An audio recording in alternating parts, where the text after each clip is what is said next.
Hello. Welcome back. So, today we're going to be talking about light. I think there's three things that every painter needs to know in terms of making the stuff look like how it is in your head. And so those three things for me are light, color, and space. So consider this the first in a three-parter about building out your tool belt as a painter. So today we're going to be talking about light. Now the first question we need to answer is, why does light and lighting matter in our paintings? And the principal thing, which is to say the main thing, is that light creates drama. It creates contrast. It gives form to the objects in our picture plane. So light is a formidable force in painting because it tells us where everything is in space. It tells us what the forms are, how the light acts on it, and it gives us a sense of drama, dynamism, and it tells our eye where to look by creating contrast with bright whites, lots of middle grounds, and then dark shadows. Light and dark exist together. They can't be separated. One is blinding and the other is a void, but together they create three-dimensional objects. So, not to brag, but I have prepared a special handy-dandy PowerPoint just for you. So let's get into it. So when we're thinking about painting light, we need to think about our light source and our cast light. So here I'm showing you a painting with, I think, a French name, Trifime Bigot, called Sebastian Tended by the Holy Irene. And so I want to point this painting out because it does a great job of what I'm talking about with cast light and a light source. So we know our light source is this big object in the middle, looks to be a lantern or a bag. And the way that light works is that we have light, and the further out we get from the light source, the dimmer the light. So the things closest to the light source will absorb and reflect the most light. And that tells us where it is in relation to the light source. And that sounds like an easy thing to remember, but that can actually have a big effect in thinking about where the eye goes and where we direct our viewer's gaze. We also can notice that light acts on objects and creates form and drama, like I mentioned. So we get a sense of the torso here, we get a sense of the nose on the left and the contours of the face, and each separate moment reacting and lit by this lantern as this healing process takes place. Here's another painting called Chatterton by Henry Wallace, and I'm pointing out this painting because, again, we have our light source from the outside coming in and lighting this figure. So time for some crazy green arrows again. We've got the lighting creating contrast, and it's telling our eye how to read the different textures. So we have the clothing, we have the hair, we have the fold of the pants. All of these things are situated in space by this consistent light source. And consistency is key in terms of adding light to a piece, because it will tell us how everything in space is reacting and reflecting to the light. Now, the other thing I want to talk about is how lighting can create mood. So in a piece like this is Interior by Wilhelm Hammershoy. But we get a sense of the cast light from outside the window again, but in a different form from the other one. So it comes in, down from the window, creates this cast shadow, but then bounces up and reflects and illuminates the environment within. We also have a very warm light source, and the warmth or cool tone of the light actually gives us a lot of information in terms of the mood of the space. So generally, warmer tones, more of a sepia tone, gives us more of a nostalgic mood, whereas the cooler lights feel more clinical or less, less inviting. Now, the last thing I want to talk about is just how light acts, the formal properties of light. So there's a light spectrum, and I'm not a physicist, so I'm not going to spend a lot of time talking about that, but white light comprises all of the colors in the rainbow. So you can look up videos of people splitting a light with a prism and you can see all the colors. But the way the light acts on objects is it is cast and then it touches the object and then it is reflected, which is to say it bounces off. And so you can see that happening here. We have white light coming in from upper left, hitting the object and then bouncing to the upper right in a reflection. And then in the middle of the object, we see that there is an environment that's also casting light that the object is responding to. It's absorbing it and reflecting it to a lesser degree because it's much further away from that light than it is from the light right behind it. Okay, so with all that in mind, now we're going to move to the canvas. But this isn't the right one. So move this. I'm going to use one of these. Obviously not high enough. You want your canvas to be sort of in line with where your shoulders are, because we're going to be moving our body. We don't want to throw out our back going one way or the other. So let's adjust my easel. Here, here, I think. Yeah, I think here. Okay, right? Yes. I actually think, do I want landscape? Or do I want to feel more portrait? Let's do portrait. So, easel here. Artwork here, I've sanded down this first layer because it makes the paint spread easier. And I also need one more glove. Oh my goodness. There we go. Put on my glove. Should have done this ahead of time, but oh well. And then of course, we always want our hair out of our face so that we can be fashion icons. At least my hair looks tame. And now we're going to begin. So I believe last time I talked about the importance of starting with your biggest brushes and moving down to your smallest.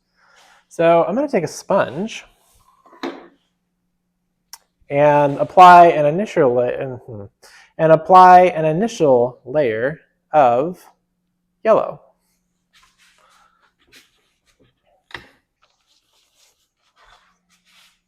Like so.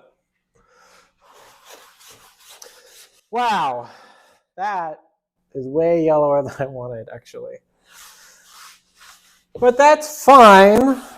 What we want to do is get all the white off of our canvas to start. And this is because if you leave white on your canvas, then your highlights and your lightest tones,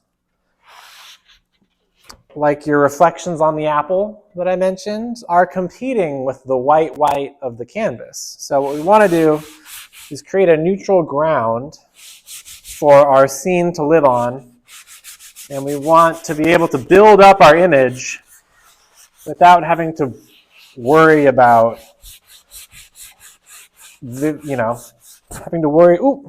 caught it. Without having to worry about competing with the white. So this is yellow. It's also way too yellow. But, I think I'll leave it for now and add to it and soften it and even it out. I'm now going to take more of a yellow ochre. And so I'm going to differentiate the table top from the wall. So the biggest thing that we need to know about light is that we're operating with an understanding of value. And when I say value, I mean the gradient or spectrum from lightest to darkest. I believe I already talked about this, but in case I haven't, you have the hue, the color of a thing. So in this case, we have yellow. And then the lighter it gets to white, we call that tints, when you add white to it and neutralize it. And then the other direction, if we go all the way to the darkest hue, then that's going to be a shade. So I've got tints and shades and the color. So I've got yellow already, and I'm going to use more of a yellow ochre to push back a wall and pull forward the table. So watch this.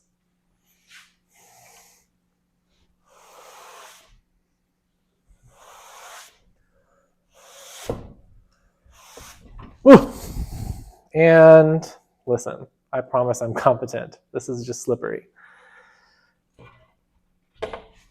So I also want to get an even touch to make this kind of a flat looking background so I don't see my sponge strokes. And I more or less have that here now. I could go over one more time here. I want this line to appear more or less straight. One more. One more. There we go. I'm not a perfectionist. You're a perfectionist. Oh, good. But now I've got that. Close enough for a demo. Okay, great. So now that I've got that, I'm going to move down to a smaller brush, and I'm going to put a little plate on this table. And then my light source, we need to pick our light source and then be consistent with that the whole time. So in this case, I want my light source to be coming in from this way, which means all my cast shadows are going to be going that way. And what I'm going to do is a plate on the table, and then I'm going to populate the plate with food. So, okay, where to begin? You know, generally plates are white. So let's just do a boring white plate. Oh, that's not what I wanted. That's my matte medium. It's fine. This is the actual white. So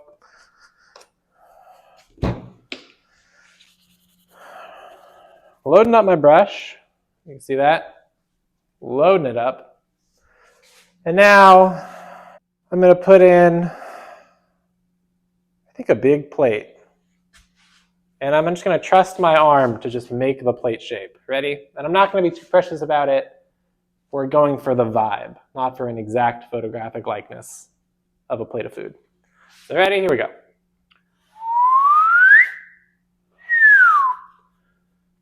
Let's see. So, yeah, this is plate shaped. And I'm not being too precious about it being completely opaque on the first try, because stuff's going to go on this plate, but I want to tell myself and my viewer that generally there is an object sitting on this table receiving light and casting shadows. And yeah, I'm going to reinforce the contours of the plate with shadows. So vaguely you can see I've got a plate. Now let's take that yellow ochre that we used a second ago and push in a shadow, which will really solidify our plate in space. Ready? So I've got light coming this way, so that means certainly over here I'm going to have cast light. But I actually maybe might make the light go this way. So I'm just going to do really lightly, just a little bit of a plate, and then once we get over here, we're going to really push in some plate shadow. So the other thing about shadows is they're always going to be darkest the closest they are to the object. The further away they get, the more light is acting from it from all different sides in the environment, so the light gets dimmer. This was the big thing about the Renaissance and why it was important, is because they really leveled up in terms of their understanding of light as it relates to the body and environment and the heavens. So we're going to do our own little take on objects in space by using the old plate. Let's say something like that. Something that rounds out a plate a little more. There we go. And sure, let's go here. And then we'll go back and forth, back and forth, back and forth, back and forth, until we really are saying, wow, look how far away that shadow goes. And remembering also that, oh, that's nice, that acrylic paint rewards working in layers. So I could come back in and go dark, dark, dark to let us know that there's a sharp reflection. And also, the more bright the light is, the darker and harder the shadow. So the darker the shadow, the harder the edge. So right now I've gone in with a very brushy, light edge, but let's go in with a much more aggro shadow. What color should I use? Let's go more yellow ochre, but we'll add a little, I don't know, let's say magenta. Let's go with something a little more on the purple side of the spectrum, because the complement of orange, no, the complement of yellow is purple. So we're going to keep those in mind, do a little mixy. There we go. Yeah, ooh, that's, well, sure, yeah. You can hear that I'm really going to town. So now I've got a nice purple, just kidding, it's brown, but who cares? And I'm gonna come around here, and we're saying, ooh, how dramatic. And the answer is yes, that is dramatic. So what do I even want this object to be on here? I think we've got to grab this, because we already told our viewer that we're coming all the way over here with this plate-shaped thing. But let's make it a little ambiguous, and then I'll have to follow that up with my actual object on the plate. Okay, ready? Ooh. Ho, ho, ho, ho. Okay? Yeah, look at that. It's brushy. And we're going to go all the way off the picture plane. We're going to commit. It's not good to go really close, but not all the way off, so we're just going to really go for it.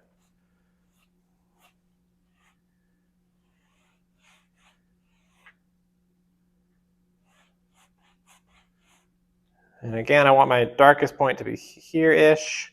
Okay, so now I've got a crazy shadow, which means I get to put in a crazy object on the plate. Because it's dinner time, baby. New catchphrase is going on a shirt. Man, I really shouldn't be left alone in the studio day after day. Things get a little strange in here. Especially when I'm talking to myself for content. It's fine. So I'm pulling all of the paint off my brush. Who doesn't love a little paint pull brush moment? And then I'm going to say, okay, let's put something on the plate. What do we want for dinner? I say fish heads. That's right. We're doing another fish head painting. You heard it here first. Now what I've done is I've grabbed mostly with red on my brush, but I'm actually also going to throw some white on there, because what we're going to do is some alla prima, which means painting on the surface. So if I was a fish head and I wanted to match this crazy shape, I would probably need to be a few fish heads. So let's say I've got something vaguely like this. And sure, ooh.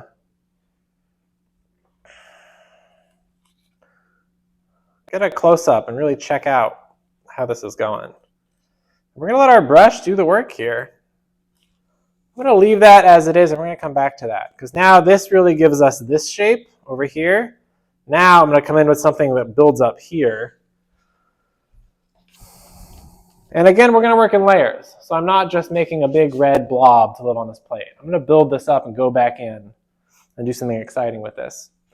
Okay, next thing, it needs to do something that goes out here. And I don't wanna go right up to here, I wanna go past my horizon line. So let's say that I'm balancing another fish head on the second fish head. Yeah, good. Okay. I like it. Throw this on. We're going to get some really gory, bloody fish heads happening here. And we're not being too precious with these first layers. We're going to go in at the end with all our small little brushes and do our little details. So that's good. I can see we're getting somewhere. And then there's a zig and a zag at the end. So maybe I'll put in something darker here. But for now, I need one more thing happening here. And let's say that it's, I like this shape. So I need one more object. I've gone zig, and then I've zagged, and now, I actually just need one little thing, because I actually kind of have that shape being echoed already. Because again, our shadows need to be consistent with the object so that the light tells us what's happening. Last thing we'll do is,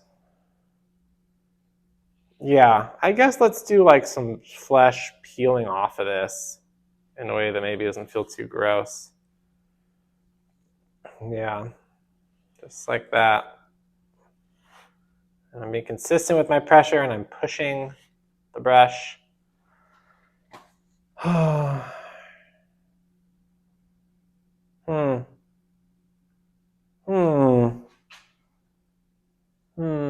Okay, so let's see if we can land this plane. We're going to come in now with some flesh, and then of course the big thing that we're going to need to do for the fish heads is the eyes. The eyes is where everything really snaps into place. And if I really want to, I can add all sorts of napkins and utensils and all sorts of things to live on this table to really get across the idea that it's dinner time and that we've got a plate of food. But womp womp, the food is fish heads. So in acrylic painting, what we want to do is go from our lighter colors down to our darker colors, if possible. That's because our darker colors are stronger, and we need to use less coats than if we do using a lighter color. So I'm going to use my lighter tones first. I'm going to try to make sort of like a green, or I think we're going to do some green fish and some scaly boys. And actually, this is probably a good time for me to move down in brush size. But I'm going to, since I've got this brush loaded up, do one more thing. You can be precious with your paintings. This is a demo, so I'm going to be a little less precious. And let's see. I'm going to use really light pressure so that the texture of the actual surface and the paint I've laid down already will grab this paint. See that? And then I'm going to really have sort of like a peeling thing happening here.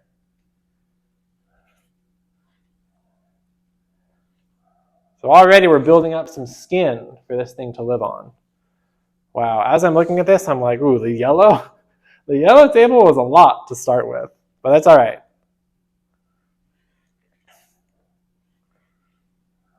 Throwing on, layering on the meat. Here, we'll even do some, there we go.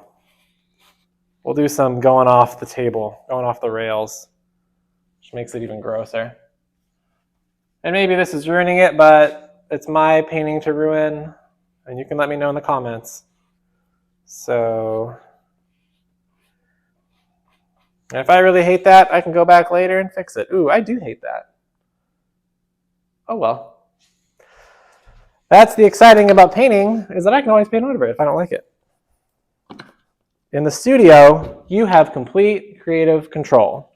And that is such a beautiful thing that is so rare in the rest of your life. Okay, so like I said, one more pass with the green with this size brush, and then we'll go down. Oh! I got paint on my foot. It's okay. I'm going to pull this one out again. And I'm also, remember we can use our brush in different ways. I can really, if I want, just zigzag it across.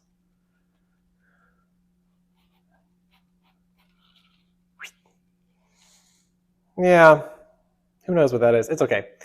Light pressure here. I can push in if I want. I can push out. I can pull. I can dip, bob, weave, slash, hack, all sorts of things, whatever I want. And you know, fish have all these scales and texture, and if they're decaying, well, that's coming apart, and you're seeing all these layers. So there's some beautiful moments happening here. Let's put some skin up here. Good, good. Ooh. Let's pull that down. Good. And let's see. Let's do a little more there. Yeah, good. Good, good, good. Now, I'm going to set this brush aside, pull all the paint off of it. We're going to go down a brush to some detail brushes. Sure. And then we'll go down to our smallest brushes and do the eyes. So, okay. Let's go with something dark. I'm going to go in with this dark blue, and that will really define the rest of the fish head and tell us that it's a three-dimensional form. So, and I'm going to use my hand and my brush to really add in kind of some texture. But I don't want to go too much with it, but I do want to tell my viewer, this thing's got a whole little topographical like environment happening.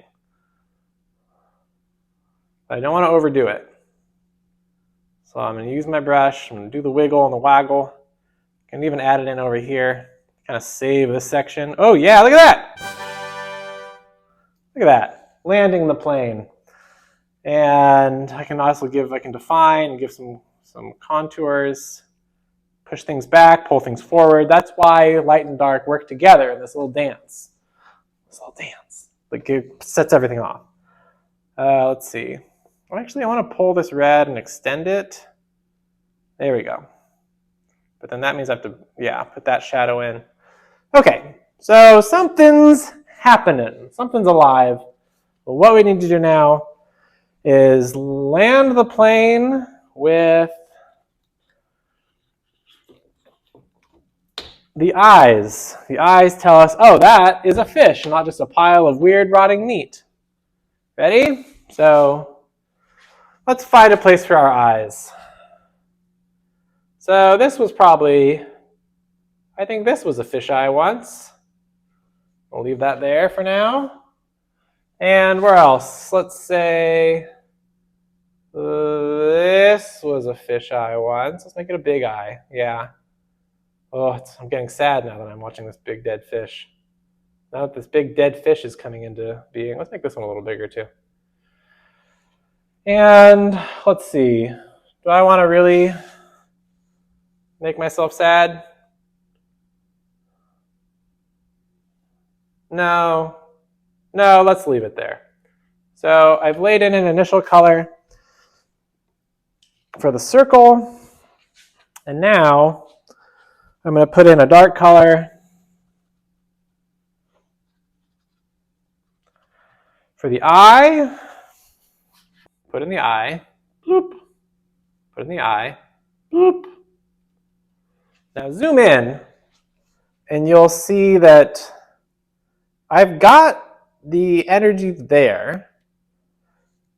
And now what I want to do is go in with my smallest brushes and add all these little flicks and flecks and little shines. And also I want to go back in with a second layer from these eyes to really make the dark of the iris. We want the eye to be the darkest part. So I need to go in with a second layer of that. And then the little dot of white on the eye is what makes it feel alive. So my fish heads are dead, but there's a part of me that wants to put the dot in anyway, because it makes it all feel more visceral, like I've killed a living thing. I think that adds some weight to the picture that's important. So I'm going back in the second layer, and that feels good. That feels much better. Yeah, good. And I might even go in with some yellow again. Just to add a little something more. And some of you might be saying, wow, Cooper, this isn't your best painting ever. And to that I say, yeah, it's a demo. I'm doing this for you. I could spend hours and hours trying to get the painting perfect, but that's not what this is about. This is about how light creates shape, creates environment, creates drama.